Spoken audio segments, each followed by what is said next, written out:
Hi, friends. So we are still on ethics. This is a part 2 of the ethical standards and rules of professional conduct, or code of ethics. Okay.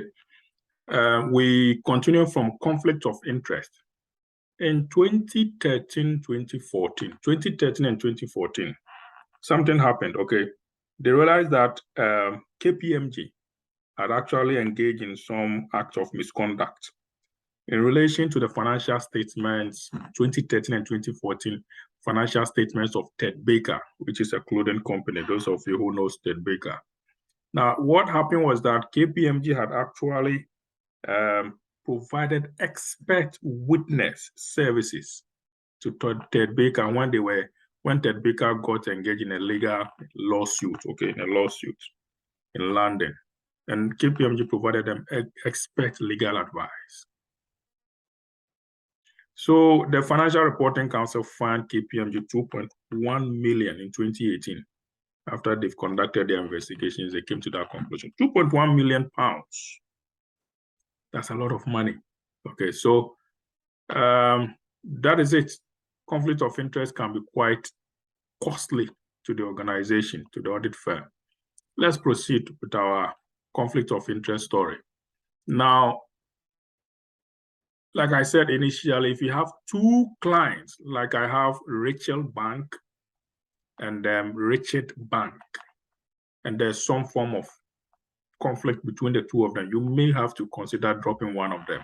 You cannot serve for the two of them, okay? Now, the work must be managed. Our audit work must be managed to ensure that the interest of one client doesn't affect the other. If you know it cannot, then you have to drop one, okay? And if it will affect your reputation by handling either one of them, you have to drop both, okay? Now, when we accept our appointment, be careful, check to what extent would it affect the company, the audit company, if we decline the interest of that client, if we decline it, okay? So if in accepting an appointment, it could affect us materially, accepting one appointment, let me put it that way, it could affect us because we are declining the other one. You may want to withdraw from both sides, okay? But if it will not affect the other person in a situation of a conflict of interest, you might want to continue. All right. Protection against conflict, that's why we always want to have different partners and different engagement teams. You rotate them, okay? Today you are here, tomorrow you're on the another one, okay? You don't stay on a client for quite a long time. There should always be some standing instructions to ensure that information will not leak unnecessarily. In fact, it will not leak at all. Confidentiality must be kept between teams in the same firm. I remember in KPMG we have different audit groups. So we have audit group 1 and audit group 2. So some of us were I was more with the financial services, consumer markets. There is another team who deals with the oil and mining, those areas. Any information we gather in our work as auditors of the financial services, our friends in the audit and the extraction industries do not get to know of it. They don't even hear of it. Okay, so that should also be important. Partner review is also key. They will review your work, okay? Advise clients to seek independent advice when necessary, if you're not too sure. There are some prohibitions, okay, that we need to consider for all listed companies, including public interest entities, okay? Now, what we want to, go back one step, sorry. So what we want to see here is that either they involve some element of decision-making on their behalf, on behalf of the client, okay, or that outcome could have some direct bearing on the financial statements, okay, which the firm would then go on to audit. So these are the things we need to look out for in terms of prohibitions, okay, whether it will affect the decision-making of the clients or the financial statement we are going to audit. Now, participation in management decision-making, prohibited to all clients, not just PIEs or listed companies, all clients. HR services, so sometimes you see the audit firm, they have a marketing division where they advertise or they advertise vacancies for the clients, okay? It applies to all clients, all firms, not just PIEs or listed companies, prohibited. Of course, unless we have that distinct function, but we don't audit that client. I cannot audit HSB and still advertise to get stuff for them. I can't.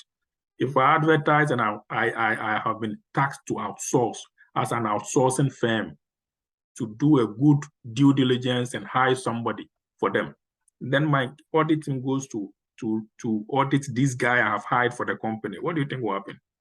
What do you think will happen? Internal audit services, we cannot prepare it for them. We cannot serve as internal auditors for them.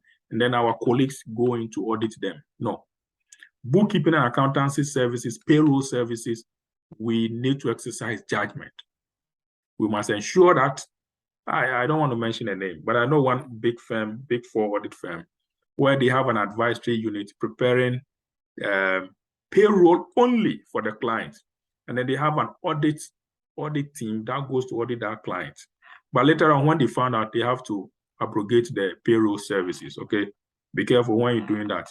Again, we cannot design and implement internal control systems or risk management procedures for a client for 1 year. And then the next year, immediately 1 year later, we're going to audit them. We cannot do that. So I design, I've implemented it, and then 1 year later, I go into audit. I can't, it's prohibited, okay? IT services, where the systems involved are part of the financial system, which will form part of our audit. We cannot do that. So we provide them with our IT services that will, maybe, let's say we institute a financial reporting system, Xero, for them. And then we go into audit the same system, prohibited. Others also include litigations, okay, except for the simple provision of information or an actuarial valuation services. Certain tax services cannot be conducted for the client, okay, especially when we are acting as an advocate for our clients, okay, or taking part in their tax planning arrangements, not allowed. So it includes even preparation of deferred tax calculations. Sometimes the client doesn't have that technical know-how to prepare their deferred tax calculations. So they hire us to do it. And then if these are the clients we've already audited or we'll be going to audit, it's not allowed. I mentioned litigation and valuation services. Support services may also be a decision-making point. So look at the amount involved, and if it is quite significant in the context of our audit, prohibited. We cannot do that. Okay, any other thing relating to financing, capital structure, investment strategies, okay? So we want to advise them on some investment appraisal techniques, especially when we are auditing them. And then we have to help them prepare budgets or some financial forecasts. We prepare it for them, those we've audited, and they will use it for sourcing funds, financing, prohibited. Okay.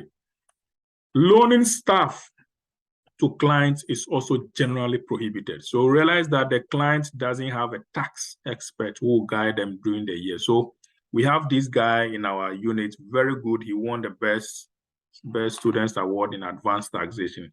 And then as our auditors, we give this guy to them that, listen, take this guy, he will help you with your taxation, returns, and filing. But meanwhile, we're going to audit them. It's not allowed. It's a conflict of interest situation, okay? What about listed companies? There are rules. Have I skipped the slide? No. Good. There are rules. Listed companies. It's always required that the engagement partner must be rotated after 5 years. And he cannot return unless after 5 years. Okay. So if HSBC is listed on the stock market, I keep mentioning HSBC, I don't know why. Maybe because they're my bankers. So we go in to audit them. The engagement partner has been auditing HSBC for 5 years. After 5 years, he must be taken off to a different client. He cannot come back unless after 5 years, okay? So 5 years on, 5 years off. Now, other partners or people responsible for the engagement quality control review can be rotated 2 years, okay? 7 years, and they can return only after 2 years, okay? I swapped it. So they can be rotated quality control engagement staff or partners. They will be on the client, HSBC, for 7 years. They can be for 7 years maximum. After 7 years, they must be taken off. and they will return after 2 years. Okay, so 7 years on, 2 years off. There could also be intimidation threats. Okay, when the client is intimidating, you seek a second opinion. Okay, seek some judgment, seek some legal advice. Okay, but look at this. If let me cite 2 examples, or 1 example, but 2 in 1. KPMG audits HSBC. You work with PwC, and then HSBC comes to you at PwC to seek a second opinion. Take note, be careful. It could be a trick. They may be ensnaring you, okay? Now, if you are giving them an opinion, make sure it's objective, and it is something that KPMG would have given them. Very, very clear, okay? If possible, in fact, as necessary and as required, contact KPMG. Why are these guys seeking this opinion from me? Why not you? Of course, they don't seek opinion freely. They pay you for the services, okay? Again, when you are giving them these opinions, tell them the limitations of your opinion, because you've not seen, you didn't audit the work. You're not too sure of the nitty-gritty. So tell them the limitations, okay? And then make sure the opinion you've given them, you've given to HSBC, you give a copy of that opinion or consultancy to KPMG, the original auditors, okay? If the HSBC tells you that, no, we don't want you to contact KPMG, don't take the assignment. Don't take the assignment. That's why I said be careful. They may be ensnaring you, okay?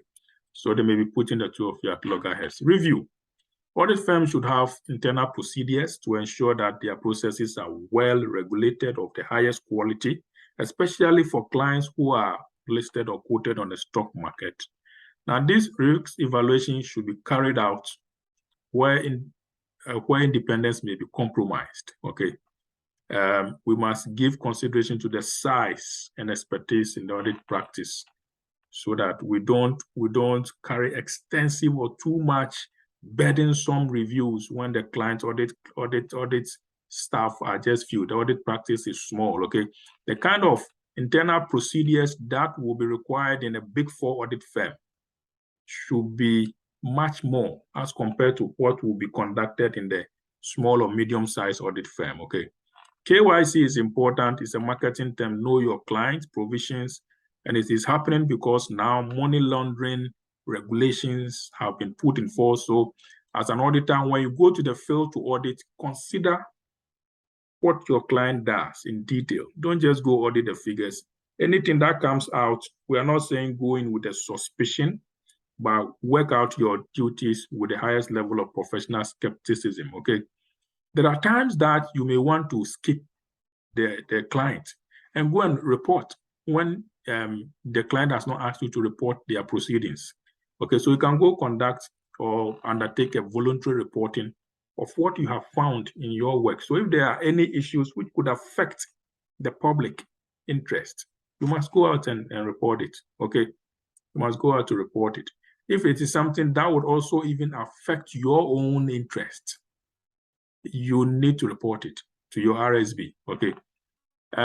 Anything which has to do with terrorism, drug trafficking, unfair labor practices, name them, okay? Money laundering, quite serious. Report it to the relevant authorities, okay? Including even non-governmental authorities like the Charities Commission, which have statutory powers, okay? Currently, money laundering is a key thing on the loose, okay? So today we have the Proceeds of Crime Act 2002. We have the MLR, which is Money Laundering, Terrorist Financing and Transfer of Funds Information on the Payer Regulations 2017. It has been amended in 2019, issued in 2017, amended 2019. Now it's called the Money Laundering and Terrorist Financing Amendment Regulations Act. So in fact, individually, sometimes auditors are generous. They see somebody promoting, what do we call it, this one, GoFundMe account, or they want to support a generous cause, a charitable cause. Be careful what you are using your funds for. Recently, you heard a story where somebody gave a token to his son, who unknowingly his son has enlisted in one of the terrorist groups. And so they flagged him out that you are actually supporting a terrorist action.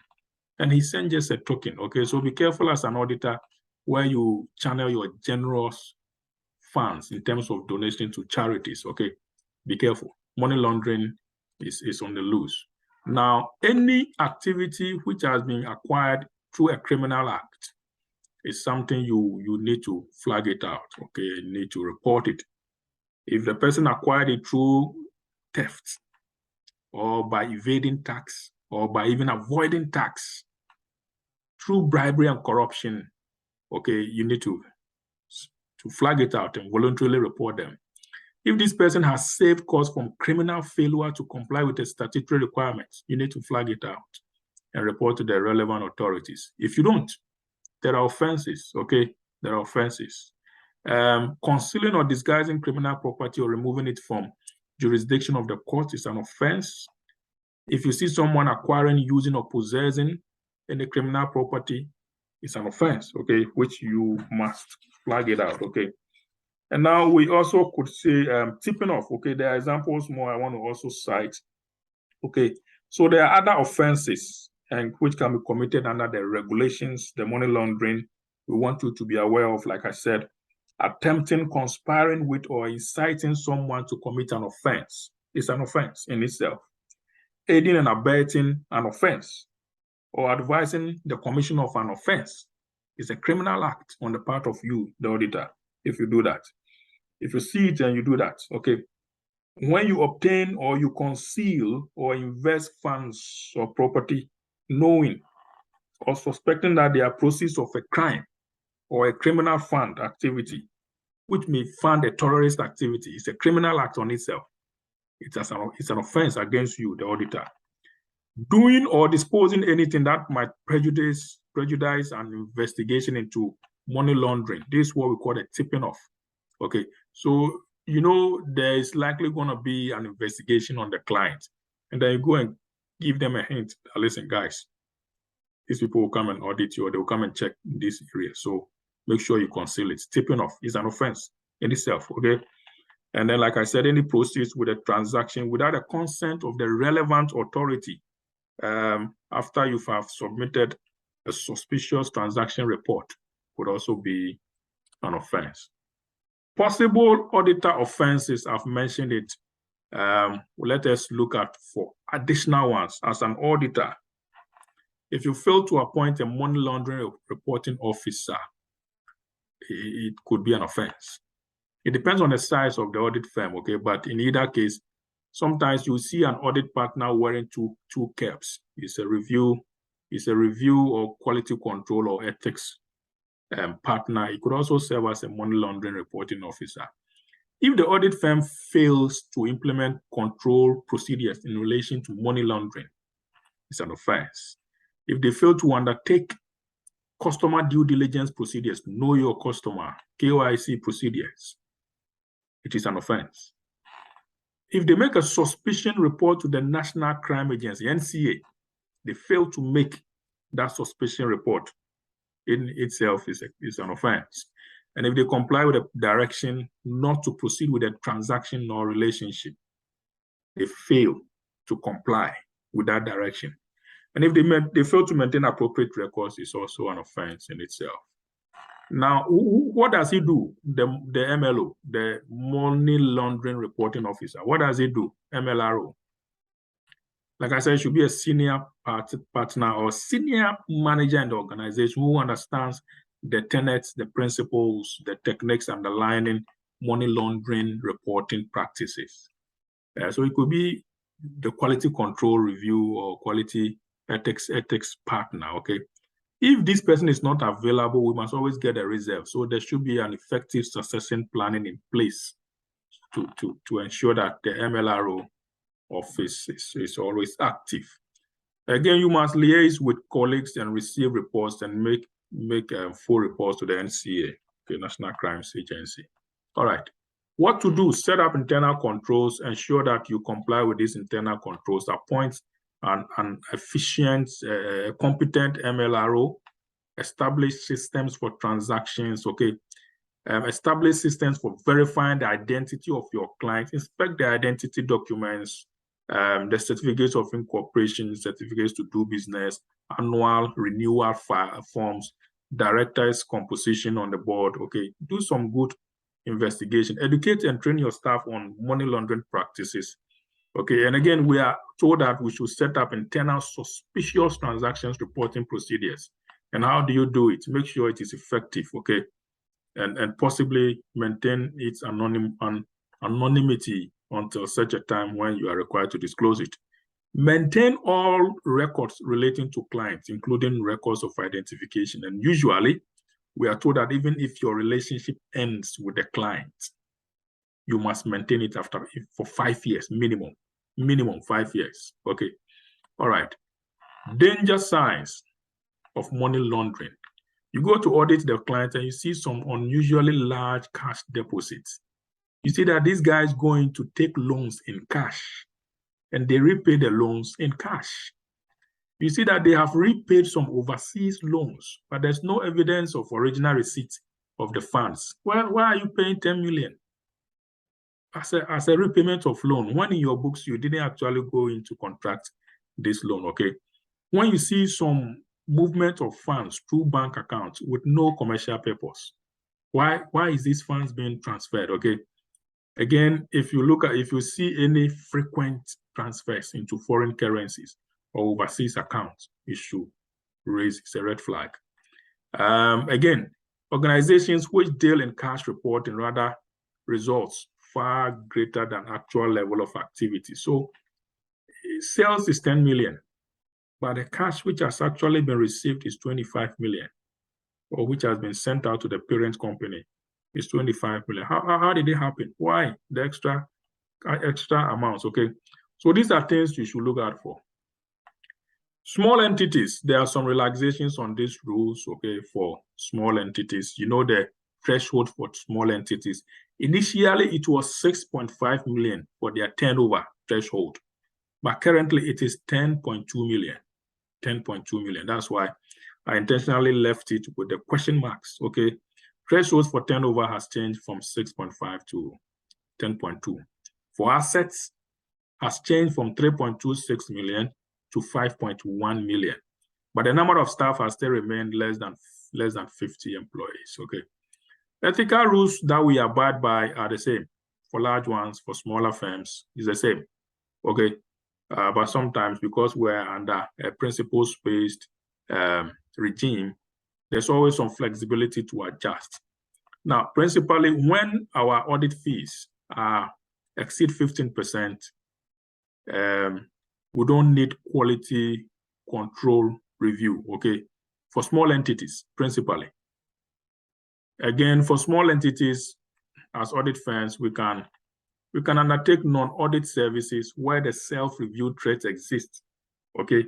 If the client has capable management, okay. Again, we can become more involved in management decisions for the small clients, okay? As long as independence issues are discussed with the client and decision-making remains with the client. And again, the 2-year rule, you remember, in terms of quality review, where it doesn't apply, okay? It's not applied here. So audit partner appointed to key management position, I mean, you can do it. It doesn't matter. You are on the audit team, you join the client. Listen, you can still audit them, okay? You can still provide their services for them.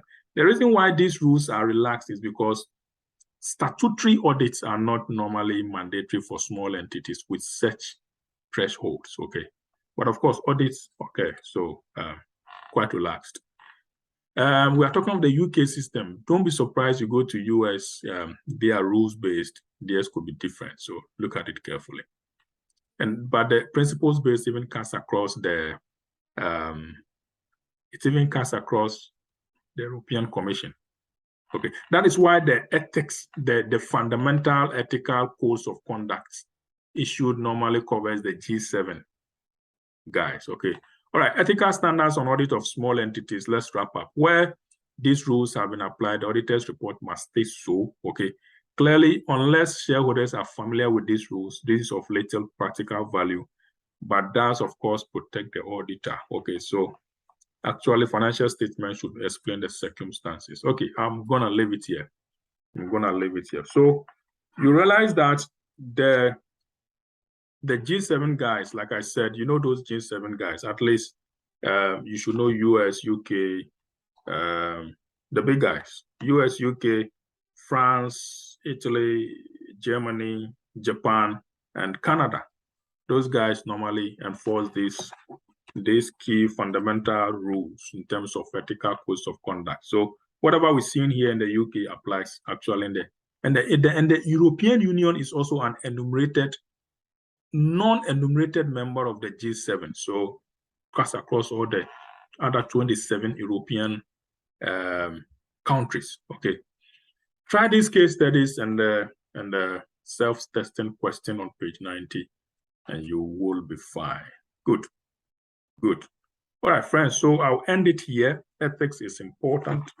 We can never do away with ethics. Otherwise, our profession will not survive the test of time. Almost all regulated professions have their ethical codes of conduct, and some of them cuts across the other divides. I'll see you when I see you. Bye for now.